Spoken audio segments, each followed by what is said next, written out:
আপসীন দেশনেত্রী বেগম খালেদা জিয়া দীর্ঘদিন ধরে অসুস্থ, আপনারা জানেন।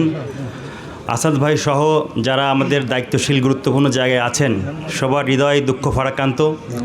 আমরা আমাদের দৈনন্দিন সকল কার্যক্রম করে বেড়াচ্ছি, আসাদ ভাইরা অফিস করছেন, কিন্তু আমাদের মনে কিন্তু শান্তি নেই। আমরা কোথাও বক্তব্য দিয়ে কথা বলে কিন্তু শান্তি পাচ্ছি না। শুধুমাত্র এদেশের স্বাধীনতার জন্য, এদেশের সার্বভৌমত্বের জন্য যে ব্যক্তিটি সবথেকে বেশি ত্যাগ স্বীকার করেছেন তিনি দেশনেত্রী বেগম খালেদা জিয়া। সকল প্রকার ষড়যন্ত্রের বিরুদ্ধে উনি কিন্তু সবসময় রাজপথে ছিলেন, সোচ্চার ছিলেন দেশের জন্য, দেশের স্বাধীনতার জন্য।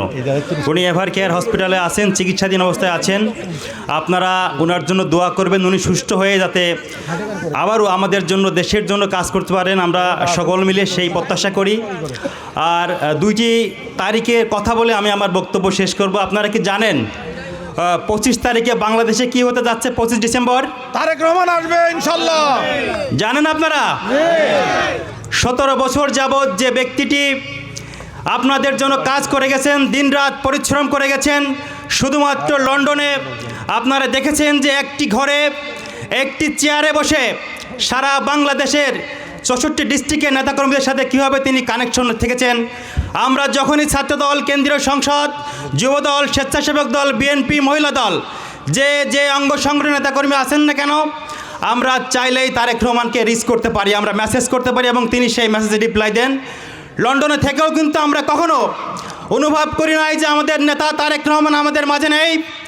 25 তারিখে যে আন্তর্জাতিক বিমানবন্দরে শহীদ প্রেসিডেন্ট জিয়াউর রহমান, দেশনেত্রী বেগম খালেদা জিয়ার জ্যেষ্ঠ পুত্র তারেক রহমান বাংলাদেশে আসবেন, আমরা মনে করি উনি যে বিমানে আসবেন সেই বিমানবন্দরে বিমান ল্যান্ড করার সাথে সাথে এদেশের স্বাধীনতার সাথে, সার্বভৌমত্বের সাথে, দেশপ্রেমের সাথে যারা বেঈমান বিশ্বাসঘাতকতা করছেন এবং যারা বিভিন্ন জায়গায় এই পলাতক ফ্যাসিস্ট আওয়ামী লীগের প্রেতাত্মারা ওত পেতে দেশবিরোধী ষড়যন্ত্র করছেন, তারেক রহমান বাংলাদেশের মাটিতে পা দেওয়ার সাথে সাথে সেই সকল ষড়যন্ত্রের অবসান ঘটবে বলে আমরা প্রত্যাশা করি। এবং আরও একটা তারিখের কথা আপনারা বলে শেষ করতে চাচ্ছি বক্তব্য। 12 ফেব্রুয়ারি 2026 বাংলাদেশের ইতিহাসে আমরা মনে করি ধানের শীষের প্রার্থীরা মাঠে নামবেন এবং শৈলকুপা থেকে অ্যাটর্নি জেনারেল, বাংলাদেশে অ্যাটর্নি জেনারেল, সারা বাংলাদেশে 300 এমপি থাকেন, কিন্তু অ্যাটর্নি জেনারেল থাকেন একজন। সম্মানের দিক দিয়ে, পদমর্যাদার দিক দিয়ে অ্যাটর্নি জেনারেল অনেক বড় পদ। আসাদ ভাই ব্যক্তিগতভাবে ভালো থাকতে চাইলে এই পদে থেকে উনি ভালো থাকতে পারতেন, কিন্তু মাটি এবং মৃত্তিকার সাথে তুমুল যে সম্পর্ক ওনার আছে, আপনাদের সাথে আরও বেশি কাজ করার জন্য, অতপ্রতভাবে থাকার জন্য, আপনাদের প্রত্যেকের সুখ দুঃখের সাথী হওয়ার জন্য উনি ব্যক্তিগত স্বার্থকে জলাঞ্জলি দিয়ে এই আসন থেকে নির্বাচন করবেন।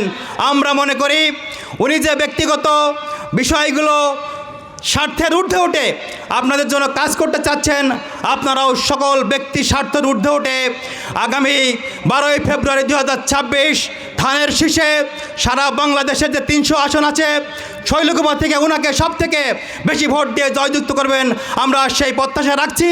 এবং ব্যক্তিগতভাবে আমরা যতটুকু জানি উনি একজন সৎ মানুষ এবং শৈলকুপার জন্য উনি যে উন্নয়ন করতে পারবেন, শৈলকুপা থেকে আর কোনো এমপি পদপ্রত্যাশী বা যে আসুক না কেন সেই কাজ করতে পারবেন না। আমরা আসাদ ভাইয়ের সাথে আছি, তার সর্বাঙ্গীন সুস্থতা কামনা করি, উনি যেন সুস্থভাবে ভোটটা করে আমাদের সাথে থাকতে পারেন সেই প্রত্যাশা রাখছি। বাংলাদেশ জিন্দাবাদ, বাংলাদেশ জাতীয় ছাত্রদল জিন্দাবাদ, তারুণ্যের অহংকার দেশনায়ক জনাব তারেক রহমান জিন্দাবাদ, দেশনেত্রী বেগম খালেদা জিয়া জিন্দাবাদ, শহীদ প্রেসিডেন্ট জিয়াউর রহমান অমর হোক।